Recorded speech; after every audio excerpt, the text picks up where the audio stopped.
A very good morning to all my dear students. I hope all of you are doing well and all of you have enjoyed your Sunday and all of you are trying to complete your homework also, right? So today we have to start a very new chapter of your book, that is chapter number 5. We have discussed in chapter number 1 that there are 5 functions of management: POS DC, planning, organizing, staffing, directing and controlling. We have already covered planning as well as controlling. Today we are going to start this second function of management, that is organizing. What is it? It is basically related with what is organizing? Organizing function of management is basically related with assembling and arranging various resources which are required to achieve the goal of the organization. Now, along with arranging the resources, one more key word of this function is deciding the authority and responsibility relationship of different human beings. In organizing function of management, along with assembling various resources, a manager decides the authority and responsibility of different people working in the organization. ये आपको याद रखना है, ये आपको case study में पूछा जाएगा कि authority and responsibility relationship कौन से फंक्शन में डिसाइड किया जाता है? तो ये डिसाइड किया जाता है in the organising function. Chapter में क्या क्या पढ़ना है? Initially the meaning and importance of organising. Then जैसे हमने प्लानिंग प्रोसेस पढ़ा था, कंट्रोलिंग प्रोसेस पढ़ा था, वैसे ही हम ऑर्गेनाइजिंग का प्रोसेस पढ़ेंगे. उसके बाद में कुछ टाइप्स ऑफ ऑर्गेनाइजेशंस होती है जैसे कि फंक्शनल और डिविजनल, फॉर्मल और इनफॉर्मल, उनके बारे में पढ़ेंगे. फिर एक इंपॉर्टेंट कंसेप्ट होता है डेलीगेशन ऑफ अथॉरिटी, वो पढ़ेंगे. और फिर पढ़ेंगे डिसेंट्रलाइजेशन के बारे में. बस इतनी ही चीजें हमें चैप्टर में पढ़नी है. बढ़िया चैप्टर है, आप सारी चीजें रिलेट कर पाएंगे. Have a look. सबसे पहले ऑर्गेनाइजिंग का मीनिंग आपकी बुक की लैंग्वेज में डिस्कस करते हैं. उसके बाद में मैं आपको इसकी सिंपल सी डेफिनेशन लिखवा दूंगी. बुक की लैंग्वेज में if we talk about the meaning of organising, तो मीनिंग देखिए. Have a look. Organizing can be defined as identifying and grouping different activities in the organization. सबसे पहले मैंने आइडेंटिफाई किया कि मेरी ऑर्गेनाइजेशन में क्या क्या काम होगा. फिर मैंने सिमिलर नेचर के काम को एक ग्रुप में डाल दिया. जैसे सपोज मैंने प्लान किया that I have to organise a birthday party for you. ठीक है, अब मैंने ये प्लान कर लिया. अब इस बर्थडे पार्टी ऑर्गेनाइज करने के लिए मुझे जो जो काम करने होंगे वो मैं आइडेंटिफाई करूंगी in the organising function.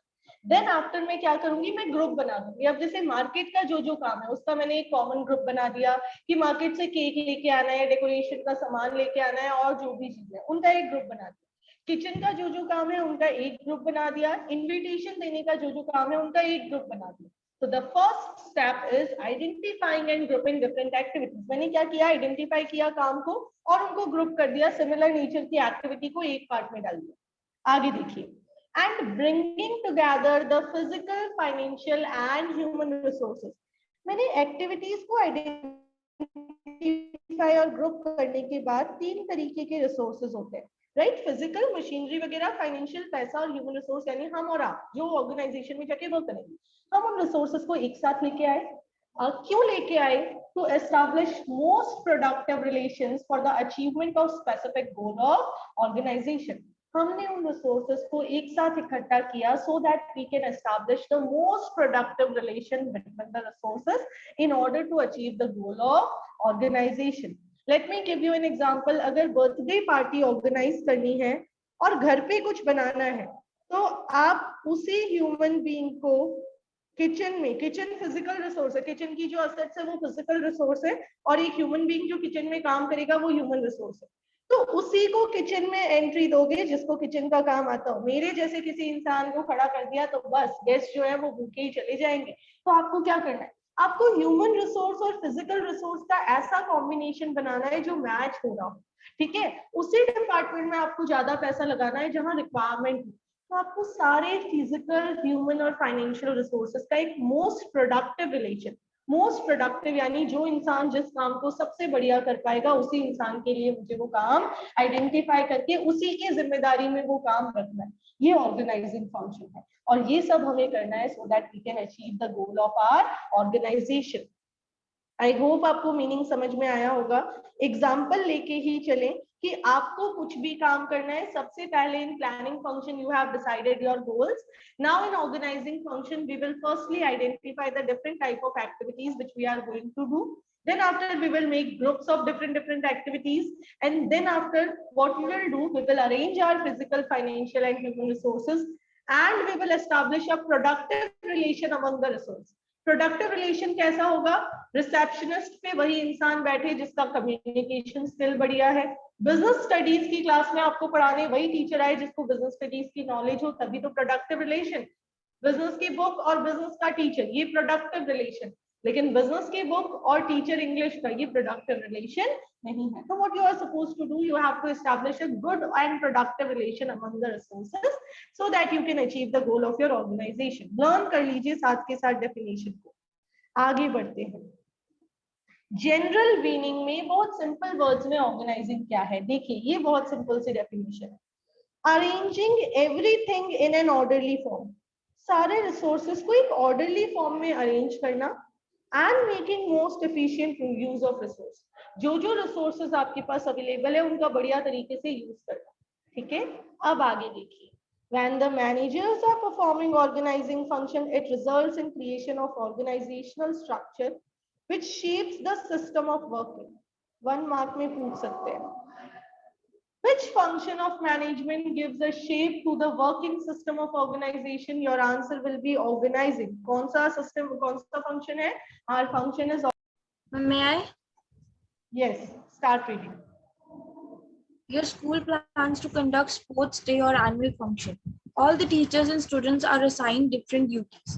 Various resources are arranged and it's not visible. And a coordinator is appointed. Whom everyone report for the work done and pending. This whole arrangement is called organizing. Okay, Beta, thank you so much. Have a look, everyone. Your school plans to conduct a sport day or annual function. All the teachers and students are assigned different duties. Various resources are arranged. सभी लोगों को अलग अलग duties दे दी, अलग अलग resources को हमने arrange कर लिया. जो डांस में एक्सपर्ट है उससे डांस करवा लेंगे, जिसका प्रेजेंटेशन बढ़िया है उससे हम एंकरिंग करवा लेंगे. ठीक है, जो प्ले में इंटरेस्टेड है उनसे प्ले करवा लेंगे. और इन सबके लिए हमने कोऑर्डिनेटर भी अपॉइंट कर दिया ताकि सब इंसान कोऑर्डिनेटर को बता सके कि क्या प्रोग्रेस है. ये जो अरेंजमेंट आप कर रहे हो, ये अरेंजमेंट ही ऑर्गेनाइजिंग है. आगे बढ़ते हैं. ऑर्गेनाइजिंग प्रोसेस की तरफ मूव कर रहे हैं हम. ऑर्गेनाइजिंग प्रोसेस आपकी बुक का सबसे छोटा प्रोसेस है. Only 4 points. कितने पॉइंट्स है? सिर्फ और सिर्फ 4 पॉइंट्स है. पॉइंट नंबर 1 देखिए ऑर्गेनाइजिंग प्रोसेस का. Keep it in your mind कि जितने भी प्रोसेस होते हैं वो आपको सीक्वेंस में लर्न करने होते हैं. प्रोसेस के सभी स्टेप से प्रॉपर सीक्वेंस में जाएंगे, आप सीक्वेंस ब्रेक नहीं कर सकते. Number 1, what we are supposed to do, we will identify the different types of activities which we need to perform and then we will divide the work. सिर्फ इतना करना है आपको. जैसे एनुअल फंक्शन ऑर्गेनाइज करना है तो वी विल आइडेंटिफाई कि डांस प्रोग्राम होने हैं, म्यूजिक्स होना है और आपको साउंड सिस्टम का अरेंजमेंट करवाना पड़ेगा, आपको एंकर्स अरेंज करने पड़ेंगे, आपको डेकोरेशन करवाना है, इनविटेशन देना, जो जो काम करने हैं वो सारे काम मैंने आइडेंटिफाई किए और उनको लिस्ट अप कर लिया. तो देखिए क्या लिखा हुआ है, बहुत सिंपल है, समझते जाना, रटना पड़ेगा ही नहीं, रटाफिकेशन रिक्वायर्ड नहीं है, ओनली अंडरस्टैंडिंग रिक्वायर्ड है. The first step in organizing is identifying and dividing the work as per plan. हमने प्लान किया होगा, गोल था हमारा, गोल के according work, make sure that there is no duplication of work and of work on one person. मैंने काम को divide कर दिया ताकि मेरा कोई भी काम रिपीट ना हो. एक काम 2 बार नहीं होगा. मैंने एंकर्स डिसाइड कर लिए, मैंने ये काम डिवाइड करके रखा है तो मेरी एंकरिंग की प्रिपरेशन 2 बार नहीं होगी, एक ही बार होगी. राइट, और एक ही जने पे सारा बर्डन मिल जाएगा. आगे, work can be shared among the employees. The manager divides the work into similar units and each unit of work is called a job. अब आपको पूछ ले what is job, तो हम तो लिख देंगे job is a activity where an individual goes to someone and works. ठीक है, तो ये नहीं है. जॉब क्या है, अगर हम बिजनेस स्टडीज की बात करें तो job is the unit of work that is given by the manager to a worker. ठीक है, हमें प्रॉपर लैंग्वेज में बताना है व्हाट इज जॉब. अब एग्जाम्पल दिया हुआ है, in a bank every individual is assigned a job, सबका अपना अपना टास्क होता है, उस टास्क को करने के बदले में उसको पेमेंट मिलता है, राइट। तो वो टास्क क्या है, वो टास्क जैसे कैशियर का टास्क है कैश एक्सेप्ट करना और पेमेंट्स करना, एक चेकबुक इशू करने के लिए एक पर्सन बैठा है, लोन अलॉट करने के लिए या लोन सेंक्शन करने के लिए एक पर्सन बैठा है, एक पर्सन बैठा होगा जो बैंक में क्या करेगा, जिन भी लोगों को हेल्प चाहिए, जैसे आप देखते हैं ओल्ड एज पीपल जो खुद फॉर्म फिल नहीं कर पाते, उनके फॉर्म फिलिंग के लिए बैठा होता है। तो ये जो डिवीजन है इससे बैंक का काम बहुत स्मूथली और सिस्टमैटिकली हो जाता है। Now have a look on next point, बहुत इंपॉर्टेंट है, डिपार्टमेंटलाइजेशन। जब मैंने वर्क को डिवाइड किया, अब मुझे क्या करना है, मुझे सिमिलर नेचर की जॉब को एक कॉमन ग्रुप में डाल देना है। जैसे मैंने वर्क डिवाइड किया कि आपका बर्थडे वाला अभी जो एग्जांपल लिया, केक लेके आना है, बलून्स लेके आने हैं और छोटी छोटी कुछ चीजें लेके आनी है, तो ये सारा काम मार्केट का है। तो मार्केट वाले सारे काम का मैंने एक ग्रुप बना दिया, मार्केट वाले सारे काम को मैंने एक ही कैटेगरी में डाल दिया। तो डिपार्टमेंटलाइजेशन यही होता है। Have a look everyone, after dividing the work in smaller units, related and similar jobs are grouped together and put under one department. What we are supposed to do, firstly we will divide the work and then after the similar jobs जो एक जैसी है, जो बाहर की है, जो एक ही कैटेगरी की है, उनको मैंने एक ही डिपार्टमेंट में डाल दिया। The departmentalization or grouping of jobs can be done in two ways. दो ways होते हैं सबसे common, functional departmentalization and divisional departmentalization। ठीक है, इसमें डिपार्टमेंटेशन लिखा हुआ है, बेसिकली हम कैसे डिपार्टमेंट बना रहे हैं उस पर ये फोकस है। तो देखिए कैसा डिपार्टमेंटेशन हम करेंगे, कैसे हम डिपार्टमेंट्स बनाएंगे, उससे रिलेटेड ये पॉइंट है। काफी सिंपल है, ये दोनों पार्ट ए और पार्ट बी आपके इसी चैप्टर में आगे बहुत डिटेल में आएंगे। आपको इसका फ्लो चार्ट भी बनाना पड़ेगा, आपको इसके मेरिट्स और डीमेरिट्स एडवांटेजेस एंड डिसएडवांटेजेस भी पढ़ने पड़ेंगे। ठीक है, अच्छे से समझिए फंक्शनल डिपार्टमेंट क्या है। जब मैंने एक काम से रिलेटेड सारे फंक्शंस को एक ही डिपार्टमेंट में डाल दिया, जैसे मार्केट से रिलेटेड सारा काम मैंने एक ही इंसान को दे दिया, किचन से रिलेटेड सारा काम मैंने एक को ही दे दिया, डेकोरेशन से रिलेटेड सारा काम मैंने एक को दे दिया, तो ये हुआ मेरा फंक्शनल डिपार्टमेंटेशन। अब ऑर्गेनाइजेशन में कैसे होगा, परचेज रिलेटेड सारी एक्टिविटीज का एक डिपार्टमेंट बना दिया, प्रोडक्शन रिलेटेड एक्टिविटीज का एक डिपार्टमेंट बना दिया, मार्केटिंग रिलेटेड एक्टिविटीज का एक डिपार्टमेंट बना दिया। So when I am making the department according to the functions, then this departmentation is known as functional departmentation. इससे बहुत easy हो जाएगा। जैसे 11th 12th का एक ग्रुप बना दिया, 9th 10th का एक बना दिया, ये क्या कर दिया हमने, काम के अकॉर्डिंग सारी चीजें कर दी। तो यही चीज यहाँ पे है। तो देखिए क्या लिखा हुआ है, बहुत simple language. Under this method, jobs related to common function are grouped under one department. For example, all the jobs related to production are grouped under production department. Jobs related to sales are grouped under sales department and so on.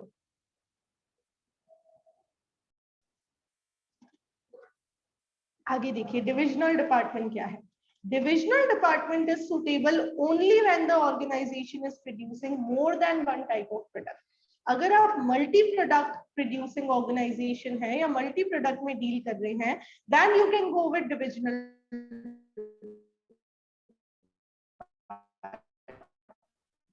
अब इसमें क्या होगा, मैं हर product का एक separate और उस product से रिलेटेड सारा काम उसी डिपार्टमेंट में होगा। फॉर एग्जांपल हम पतंजलि की बात करते हैं, Patanjali is producing food grains also, it is producing medicines, it is dealing in medicines, it is dealing in cosmetic items, बहुत सारी चीजों में डील कर रहा है। तो ऐसे में मैंने क्या किया, पतंजलि वालों ने क्या किया, फूड ग्रेन से रिलेटेड एक ही डिपार्टमेंट बना दिया, मेडिसिन से रिलेटेड एक डिपार्टमेंट बना दिया, कॉस्मेटिक से रिलेटेड एक बना दिया। अब क्या होगा, मेडिसिन का सारा काम मेडिसिन डिपार्टमेंट संभालेगा, कॉस्मेटिक का सारा काम वहां संभालेंगे। हर डिपार्टमेंट के अंदर एक फंक्शनल डिपार्टमेंट होगा, हर डिपार्टमेंट के अंदर क्या होगा, एक फंक्शनल डिपार्टमेंट। कॉस्मेटिक डिपार्टमेंट है तो इसके अंदर चारों काम होंगे, production, purchase, marketing and sales, सारे काम। तो हर डिपार्टमेंट, डिविजनल का हर डिपार्टमेंट जो होगा उसके अंदर सारे फंक्शन जरूर परफॉर्म हो रहे होंगे। तो देखिए क्या लिखा है, When an organization is producing more than one type of product, case study में आता है, Which type of structure is suitable for the organization producing more than one type of product? Your answer will be divisional department. अब इसमें क्या करेंगे? Job related to one product is grouped under one department. एक product की सारी jobs एक department. For example, if an organisation is producing cosmetics, textile and medicines, then job related to production, sale, marketing of cosmetic are grouped under one department. Textile की दूसरे में और ऐसे ऐसे चलती रहेगी. Anyone, any doubt up to this part? In first step of organizing, we have identified and divided the work. In the second step, we have grouped the work and we have made the departments for the work. Now have a look on third one. Assignment of duties. अगर organisation new है तो assignment of duty अभी सिर्फ document पे होगी, क्योंकि staff अभी तक आया ही नहीं है, आपने स्टाफिंग फंक्शन परफॉर्म ही नहीं किया है. बट अगर ऑर्गेनाइजेशन पहले से रनिंग है, एक ओल्ड ऑर्गेनाइजेशन है, तो यहाँ पे असाइनमेंट ऑफ ड्यूटीज में हम वर्कर्स को उनकी ड्यूटीज दे देंगे, क्योंकि स्टाफ हमारे पास पहले से होगा. Right, we need not to appoint the new staff every time. So have a look. अगर हम तो न्यू ऑर्गेनाइजेशन समझ के चल रहे हैं, तो यहाँ असाइनमेंट ऑफ ड्यूटीज में मैं एक पेन और पेपर से लिख दूंगी, अलग अलग जॉब डिस्क्रिप्शन बना दूंगी कि जैसे ये काम मेरी ऑर्गेनाइजेशन में इस इंडिविजुअल का होगा. अब फिर मैं स्टाफिंग में उस क्वालिफिकेशन का इंडिविजुअल अपॉइंट कर दूंगी. तो यहाँ पे देखिए पढ़ते हैं, यहाँ ये जो एक्सप्लेनेशन है इसमें आपको अज्यूम करना पड़ सकता है कि स्टाफ ऑलरेडी ऑर्गेनाइजेशन के पास है. So have a look. After dividing the organisation into specialised departments, each individual working in different department is assigned a duty matching to his skill and qualification. It means they are assuming that the organization is existing organization, it is already doing the business. So what they are supposed to do, they are already having the staff, they will give the work to different individuals according to the skill and qualification. And if our organization is new, तो हम क्या करेंगे? जैसे suppose ma'am ने सोचा था कि LPS घरसीसर में 11-12 स्टार्ट करना है, तो पहले उन्होंने ग्रुप्स बना लिए कि भाई 11th क्लास में हमें आर्ट्स, कॉमर्स और साइंस तीनों लगानी है. अब आर्ट्स में हमें कौन कौन टीचर चाहिए होगा और कौन सा टीचर क्या क्या काम करेगा, ये हमने पहले से डिसाइड करके रखा, ताकि स्टाफिंग में हम उसी क्वालिफिकेशन के अकॉर्डिंग स्टाफ को अपॉइंट कर लेंगे. ठीक है, तो अगर न्यू ऑर्गेनाइजेशन होगी तो इस अकॉर्डिंग ये पॉइंट हमें ये स्टेप एग्जीक्यूट करना है. आगे देखिए क्या लिखा हुआ है. The work is assigned according to the ability of individuals. Employees are assigned duty by giving them a document called job description. 1 mark question आ गया है आपका, job description. This document clearly defines the contents and responsibilities related to the job. ये जो job description नाम का document होगा, इस job में हर वर्कर को पता होगा कि what he is supposed to do in the organisation, उसकी क्या क्या रिस्पॉन्सिबिलिटीज है, उसकी क्या क्या ड्यूटीज है, ये बताया हुआ होगा. Is it clear to everyone? अब 1 मार्क क्वेश्चन आता है, in which step of organising function the job description document is prepared. तो आपका आंसर होगा in the third step, that is assignment of duties. ठीक है, ऐसे भी पूछ सकते हैं, in which function of management and in which step the job description document is prepared. तो आपको पता होना चाहिए, अच्छे से हाईलाइट कर लेगा. The last step is establishing reporting relationship. ये last step है, 4 ही steps है organizing function. Number 1, identification and division of work. Number 2, departmentalization. And number 3, assignment of duties. Number 4, establishing reporting relationship. Now, after assigning duties, we must keep in mind कि किसी को कोई problem होगी तो वो किससे पूछेगा, और किसी को अपना काम कंप्लीट करके जब अपडेट देना होगा, जब रिकॉर्ड बताना होगा, तो वो किसको बताएगा. इस एस्टैब्लिशिंग रिपोर्टिंग रिलेशन का मतलब है who will report to whom. क्या बोला मैंने? Who reports to whom. Book में पहले हाईलाइट कर लीजिए ये हु रिपोर्ट्स टू whom. ये हमारे 4th स्टेप का मेन पर्पस है कि कौन किसको रिपोर्ट देगा. मैंने मेरा काम कंप्लीट कर लिया, बच्चों से काम करवा लिया, तो मैं अपडेट किसको दूं, किसको बताना है मुझे कि मेरा काम हो गया. मुझे कोई प्रॉब्लम आ रही है तो किससे जाके पूछूं. मैं अच्छा काम करूंगी तो मुझे कौन अप्रिशिएट करेगा, ये सारी चीजें मुझे पता होनी चाहिए. तो मैं किसको काम बताऊंगी? जिसने मुझे अथॉरिटी दी है उसी को मैं बताऊंगी that I have completed my work. तो देखिए ये पॉइंट अभी बुक से रीड नहीं हो पाएगा, रीडिंग हम करेंगे कल की क्लास में. अभी मैंने आपको बता दिया है that When we have grouped different activities, we have decided the job of each and every individual. Now we will inform them that जैसे मेरा अपॉइंटमेंट हुआ तो मैम ने मुझे मेरी ड्यूटीज बताई और मुझे बताया ma'am whenever you complete your task you have to give a update to any teacher, जो भी टीचर रेस्पेक्टेड आपकी स्कूल में है, जैसे attendance record I am giving to Manoj sir, my work updated record I am giving the report to Nitin sir, different reports I am giving to different individuals. So we are supposed to know the names of individuals to whom we have to give the report. और इसकी वजह से create होता है एक superior subordinate relationship.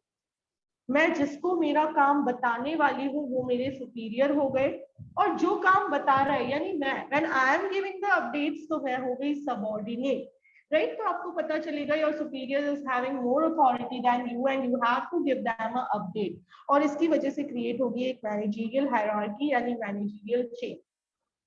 Now your task is to prepare this chapter up to this part. आज ही notes बना लीजिए ऑर्गेनाइजिंग प्रोसेस और मीनिंग ऑफ ऑर्गेनाइजिंग। अगर आप आज के आज करेंगे it will take only 30 minutes, hardly 30 minutes, और साथ में आपकी प्रिपरेशन भी हो जाएगी। Is it okay to everyone? Anyone, any doubt? All right then, all of you have a nice day, enjoy yourself, see you in the next class.